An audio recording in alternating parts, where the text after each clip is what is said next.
The Asia Infrastructure and Investment Bank is getting a lot of attention in the United States as well. I have been following it, and I could say from an outsider, I would say that this is a very good opportunity to go into infrastructure. You see the needs in infrastructure across many parts of Asia, China, India, across Asia, but we also see it in the United States.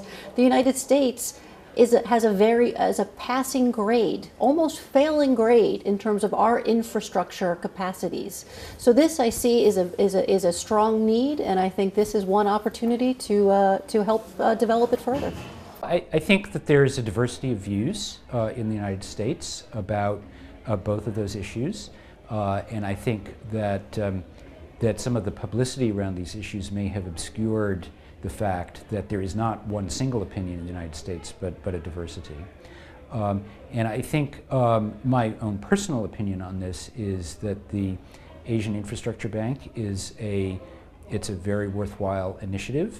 I hope that it can be an institution that is conducted along the highest standards of international financial institutions. China has certainly pledged that will be the case, and I think the broad participation of many other countries, both in Asia and outside of Asia, is a very positive sign. I think it's also important to understand, though, that it's a very interesting idea, I think a good initiative. So the AIIB is a great example of Chinese leadership as a new kind of major power.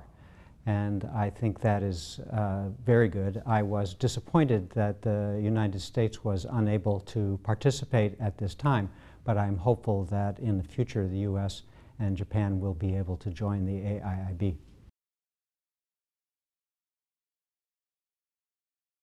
Is going to have to get agreement by governments of Asian and European and elsewhere, from developing countries and from very wealthy industrialized societies.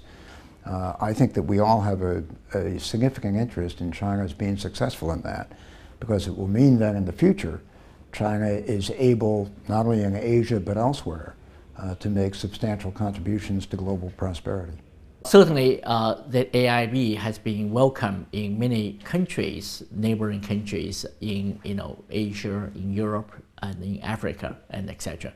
So, of course, the United States is also adjusting its policy, but from Chinese perspective, they also, adjust its policy and become more accommodating to some of the requests or demand of the members, new members of AIIB. China's European relations differ from China-US relation in some important way. The most recent development with the AIIB, you can see that some of the Western countries certainly sign up to AIIB, which foreign observers think that it's really an embarrassment for US government to try to resist that change. Well, first of all, this policy is relatively new. And of course, from United States, it certainly has some concerns. If that development aimed to exclude the United States, you can imagine the United States will not be happy.